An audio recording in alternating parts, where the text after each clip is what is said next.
The final whistle has blown, but the most important conversation is just getting started.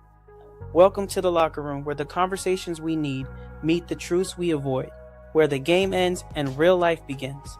I'm Prime Time. Pull up a seat. Let's step inside the locker room.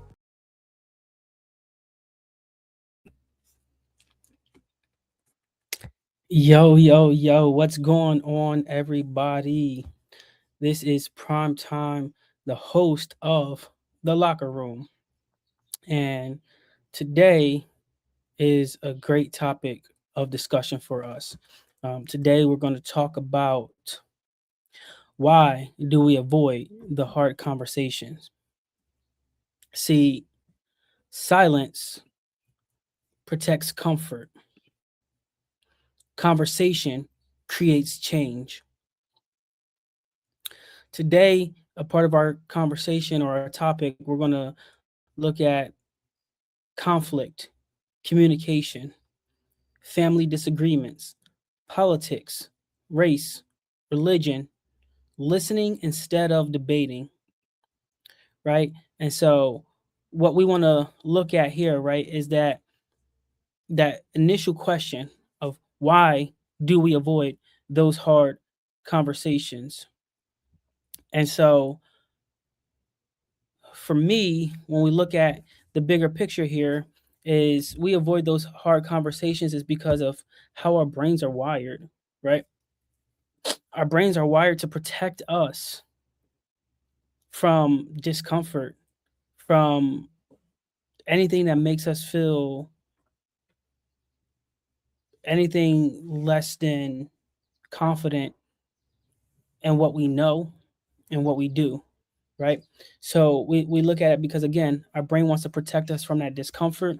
When a conversation could improve our relationship with our spouse, with a coworker, whoever it may be, it can improve that relationship. It could solve a problem. It could bring us peace. It could give us comfort, right? It can ease our minds, but our minds see it as a threat, right, instead of an opportunity, right? And so I did write down some examples of biggest reason why people avoid hard conversations. And I'm gonna go through this quick list here. It's about 10 different reasons why. And so the first one we look at is the fear of rejection. Right? We worry too much about what other people think of us and how people understand us, right?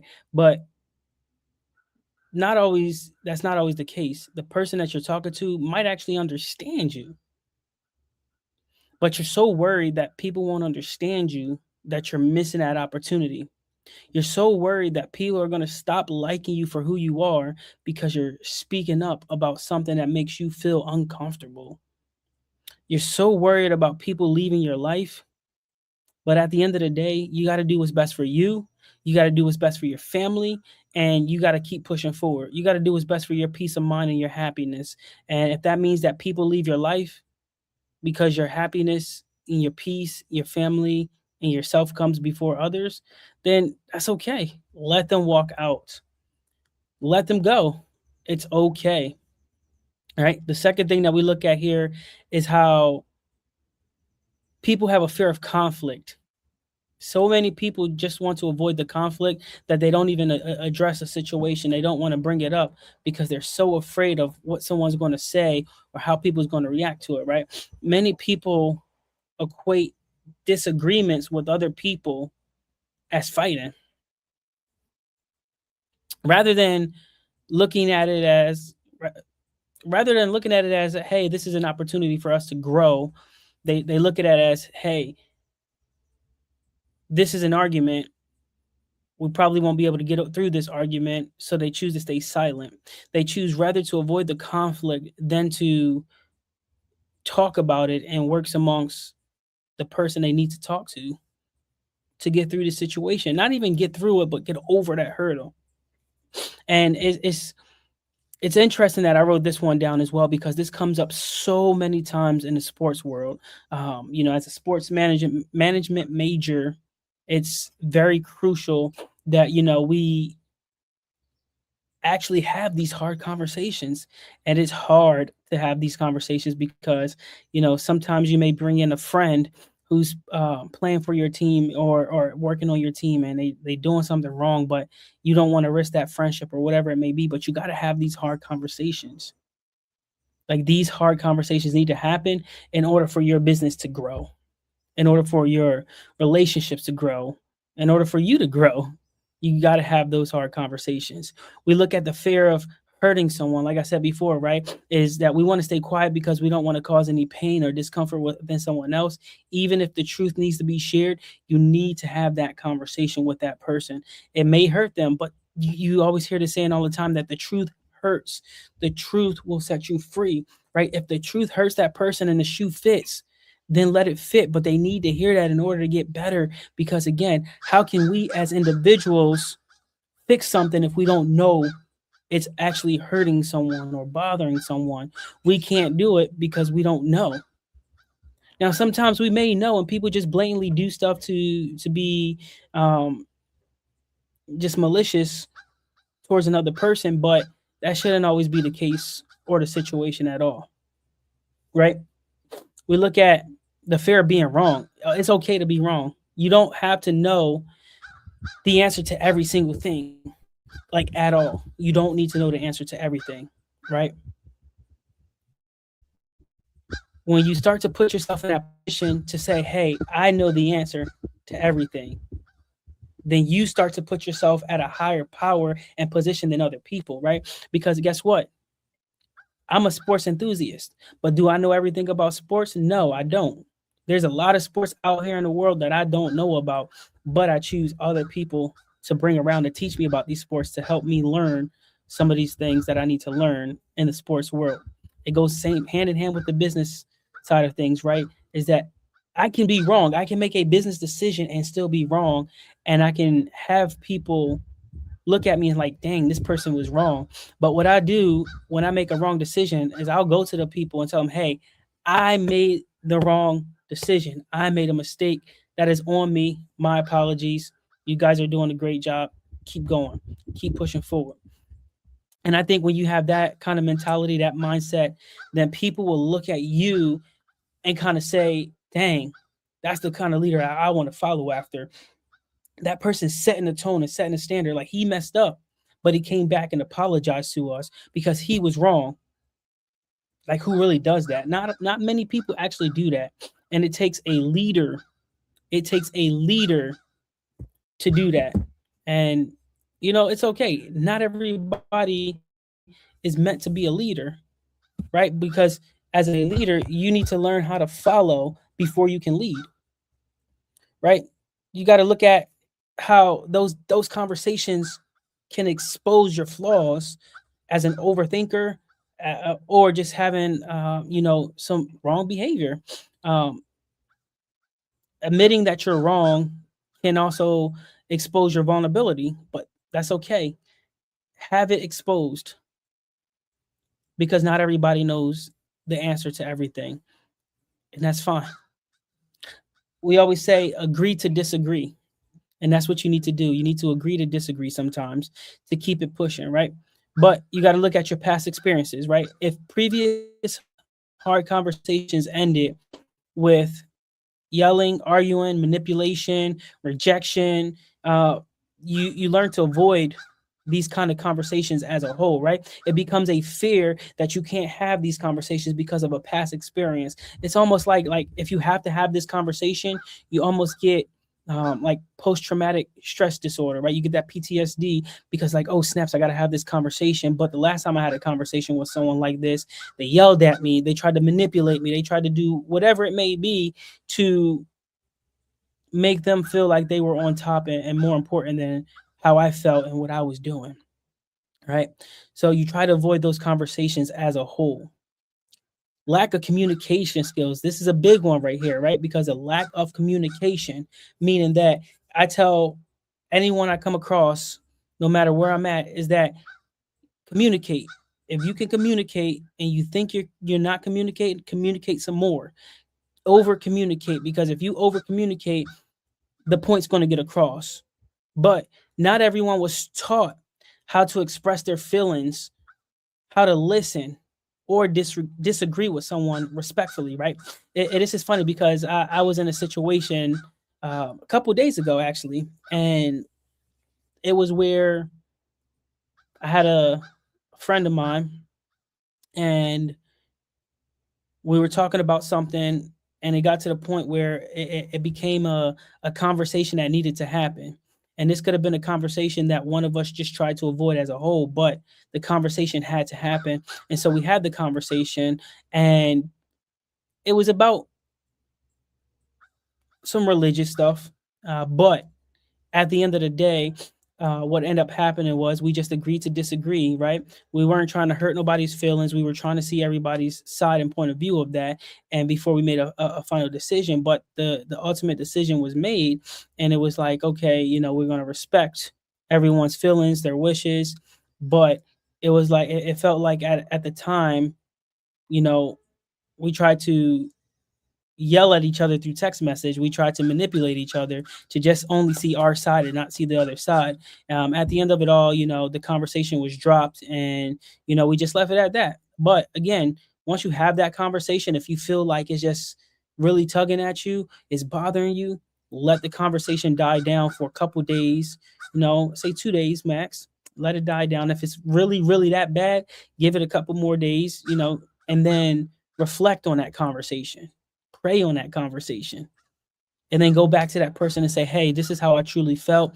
This is how I see you came across in your text messages, and this is how I felt.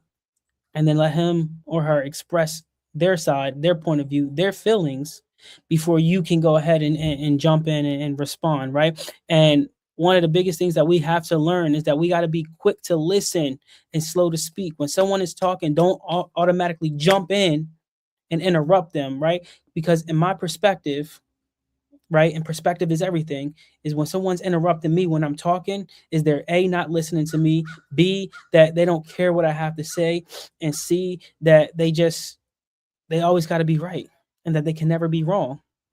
And so when they interrupt you, it's like they have lack of respect for you. They have no sense of what's happening for the conversation and where the conversation is trying to go, because we're trying to make it better. And I've experienced this multiple times myself in leadership roles. And so it's been hard. But always over communicate, always do your best to grow as a whole. The next thing is desire to keep the peace. And when we look at the desire to keep the peace, right? And this is why we avoid those hard conversations, because we want to keep the peace. But short-term peace often feels easier when we look at temporary discomfort, right? Because if I'm getting into a hard conversation with you because I felt like you wronged me, or you're getting into a conversation with me because you felt like I wronged you, right? It's always easier to have that temporary discomfort, that discomfort feeling, meaning like, dang, like, is this person still going to be considered my brother? Is this person really going to do this? Is this person really listening to what I'm saying? Like, how are they taking this conversation? Like, there's a lot that goes through your head, but have that conversation. Let that temporary discomfort come, because that's going to bring you long-term peace. It's a question that I'm going to ask you here is, would you rather have short-term peace or long-term discomfort? Better yet, would you rather have short-term peace or long-term peace? It's a better way to ask that question. See, in my mind, I would rather have the long-term peace. The peace that knows that I can go to my brother, I can go to my sister, and I can have these conversations and say, hey, listen, this is what's weighing on my mind. This is how I'm feeling today. You did this to me and you said this, and it's just weighing on my mind, my heart, that I need to come talk to you because you made me feel some kind of way. Now, as a person, would you rather respect someone who's going to approach the conversation head on and try to get ahead of it? Or are you going to respect the person that's only going to talk trash about you behind your back and never even approach the situation? Because as soon as you get to the bottom of it, you're like, listen, if you'd have just came and talked to me, we would have squashed this right away. It would have been done and over with, and we would have never, been in a situation that we're in right now, right? Unfortunately, right, avoiding these conversations usually creates bigger problems later on down the road. That's all it's going to lead to is bigger problems down the road. But you got to continue to have these conversations no matter what. You don't want to bring problems later on down the road because it may cause even more problems. And it's like when we get told if you tell one lie, you got to tell another lie to cover that lie up, and you got to tell another lie to cover that lie up, and you got to keep telling lies. So as you keep avoiding that conversation, you got to avoid that conversation. Then you got to avoid that conversation. Then you got to avoid that conversation, and ultimately you're going to have the conversation to figure out what eventually started that discomfort in you, right? People just can't let go of their pride and ego. Sometimes if you let go of your pride, you let go of your ego, everything is going to be better for you. Like for me, one of the biggest things is that like I got a feeling that I always have my pride up and my ego's always up. But like if I call myself a man and I'm going out there and I'm talking to someone and I'm saying, listen, I was wrong. I'm man enough to admit that I was wrong. That's putting my pride and my ego aside.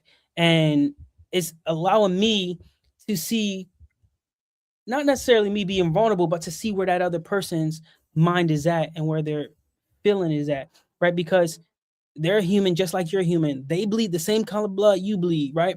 But at the end of the day, they're going to be vulnerable if you're vulnerable. Because if you ever worked in a job that has to involve customer service or working around other people in group settings, right? And it's one of those things where you have to look at it as you're going to butt heads. You're going to be questioned by people. People are going to try to embarrass you in front of other people. But you got to know how to admit when you're wrong. Even when you're not wrong, sometimes admitting that you are wrong makes you the bigger person. Ask that person, like, listen, I truly messed up. Can you forgive me for making that mistake? How can we work past this? How can we move on? How can we grow to become better? Right? Because if I'm working with someone as a coworker, and I had this conversation when I was a manager for one of the stores that I worked at Nike, and one of the things was one of my employees under me, she felt like I wasn't utilizing her enough, but she was never talking to me straight up. So the assistant store manager pulled us in. We talked it out. It's like, listen, I never thought of it like that. I'm wrong. I apologize. I never knew you could do X, Y, and Z. Now that I know how you see how I came in, how I tried to make changes and how I try to do things, I can address that myself and I can fix that to help become a better leader in the store. But it took that conversation, that hard conversation that needed to be had. And it was one of those things where we never interrupted each other. We sat down and we actually listened to each other and we grew from there. And I thought that was a great opportunity for us to move forward and learn, right? Because at the end of the day, if I needed something from her, she would go run, do what I needed her to do, and go back to doing what she was doing, and vice versa. It was like, dang, like it was a great opportunity for us to put our pride and our egos aside. And sometimes people just don't like to do that because they like to be hard-headed, they like to be malicious, right? Uncertainty. We look at uncertainty here and we don't know how this conversation is going to go or end. At the end of the day, right? Uncertainty can be intimidating to you as the person. It can be intimidating to the other person who's waiting for you to actually have this conversation as a whole. But if you think about it, the logic of uncertainty, if you don't have that conversation because you're uncertain how that person is going to feel or how the conversation is going to end, have the conversation anyway, right? Because it's only going to help you guys out in the end. Again, being vulnerable, emotionally vulnerable at that, right? Hard conversations require being honest. Some people, they can lie straight to your face and it seems like they're telling you the truth, but you got to know how to decipher that. And you got to know who's actually telling you the truth and who's actually just lying in your face. But it requires honesty. And if you can be honest and you can walk the walk and talk the talk, then people can't question your character. They can't question who you are as a person. See, being honest means that you have to risk being seen, judged, or misunderstood. You gotta walk that walk and you gotta talk that talk, right? See, the irony about having these hard and difficult conversations is that avoiding these difficult conversations doesn't eliminate the problem. It usually allows the problem to grow, right? You have to look at it as this. You will have resentment, which replaces understanding. You look at assumptions, which replaces communication. And we all know what happens when people assume things. It just causes more fire. It adds more fire to the flame here. Distance replaces connection. You grow distance from that person. You don't want to talk to them no more. You don't want to be around that person as a whole. And then small issues become major conflicts. Something so small as like a little spark now just turned into a forest fire because you avoided that difficult conversation. This world tells us as men that we don't have to show our emotions, that we don't have to cry, because if we cry, we're weak, or whatever it may be. But I'm here to tell you that you're far from weak if you're showing your emotions. You're far from weak if you out there crying. Have those conversations. Do what you need to do, right? Look at it as if you have that conversation, it becomes a healthier perspective and relationship for you and that other person, right? And here's a question that I want to ask before we move into the next kind of topic of why we avoid these hard conversations. But this is a great question that I'm gonna ask, and I'm gonna answer this myself as well. But what are you protecting by staying silent? And what might you gain if you finally spoke? Let that sink in. What are you protecting by staying silent? And what might you gain if you finally speak up? Come on now. When we look at what are we protecting by staying silent, we're protecting our pride, we're protecting our ego, we're protecting nothing really. Like pride and ego is going to be your downfall. So that's what you're really protecting, in my honest opinion, if you don't have this conversation. But if you speak up, you're going to gain a brother, a sister. You're going to gain someone that can trust your word. One of the phrases that I live by is my word is my bond. When you speak up and you say something and you speak up and you do something, guess what? Do it. Don't just talk that talk. Be about it. It's all about how you perceive not only yourself, but other people. Because someone can look at you and just have this mean mugging face on, but you are afraid to talk to that person because of a facial expression. But just know how you can calm that person down just by having that conversation and letting them hear your side.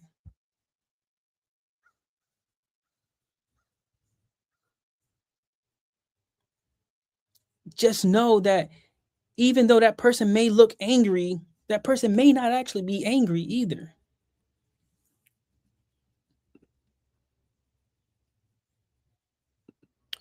Here's another good question to ask you guys is what conversation have you been avoiding and why have you been avoiding that conversation? Is it a conversation at work? Is it a conversation at home? Is it a conversation with a friend? But what conversation have you been avoiding and why have you been avoiding that conversation?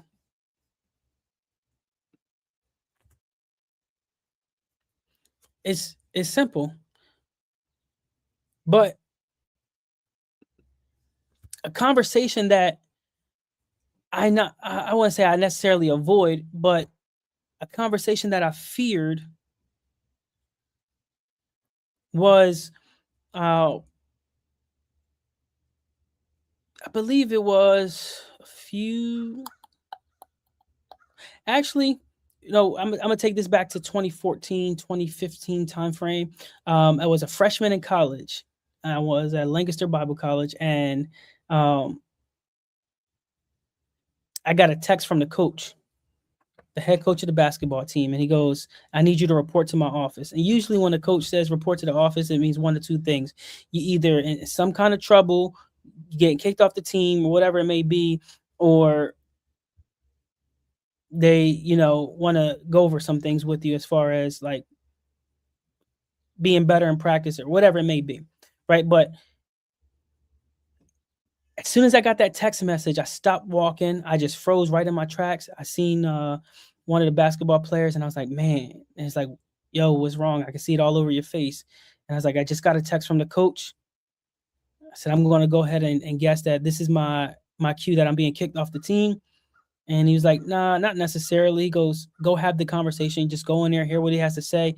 He goes, he's an upfront and honest person. And, it's really something that's going to change your life.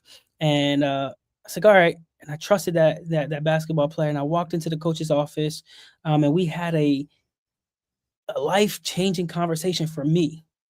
Right? We talked about what time management looked like. We talked about what communication looked like. We talked about what it meant to really be upfront and honest about yourself. Right. And the simple conversation is that, hey, listen, like you're slacking, like you haven't shown up for workouts in a couple of days. Are you okay? What's going on? How are you managing your time? Like communication or whatever, I can't help you if I don't know what's going on or anything like that. Right. But that coach changed my perspective on what it was like to be a freshman in college, but also a student athlete at the same time. And so I was like, man, like, I thought I could do it all. I was doing workouts and stuff early mornings with the basketball team. Even after classes, I was going to workouts with the basketball team. And then from there, I was doing volleyball workouts. So I was literally at practice 90% of the day. And then everything else, I was doing homework and classwork or whatever it may be. But it was like I needed to have some kind of break. And so, instead of me communicating that, I kind of just let it all explode right in my face. But that conversation definitely needed to happen. But I feared that conversation because I didn't know the coach at the time, as far as like I didn't have a decent relationship with him because I had just met him. And so it's like, dang, like this is his first impression of me. And look what's happening. I'm already messing up and I'm not doing what I'm supposed to be doing as a player, as a student. And so it was a really hard conversation for me. And so I'm gonna challenge you guys all to really consider having those hard conversations. Put your pride and ego aside and really have those conversations, right? The conversations you're avoiding may be the ones that change your life. I'm gonna say that again. The conversations that you're avoiding may be the ones that save your life. It's simple as that. Like, have the conversation. Go out there and make the difference, make a change, because you never know. That simple conversation can change someone's life. It can change your life as well. So what are we doing? Not what are we doing, but how are we damaging our life, our character, our reputation by not having these conversations? How can having these conversations actually help you grow as a person? Is it's crazy, right? And just think about it. Like you can have that conversation with someone and they really can see a different side of you that they may have never seen if you didn't have that conversation.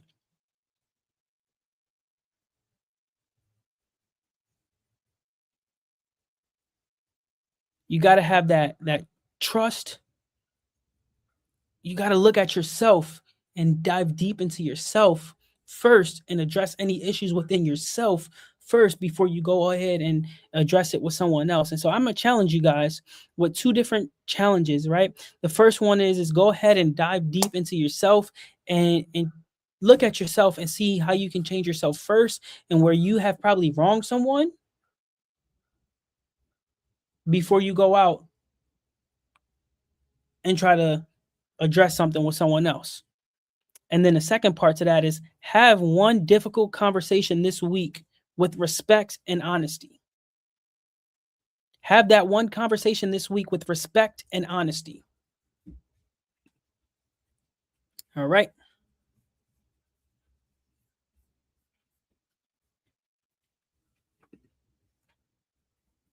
Remember, every one of us is fighting a battle someone else can't see. Keep showing up, keep asking the hard questions, keep having the conversations that matter, because the strongest people aren't the ones who avoid the truth. They're the ones willing to face it. We'll see you next time inside the locker room.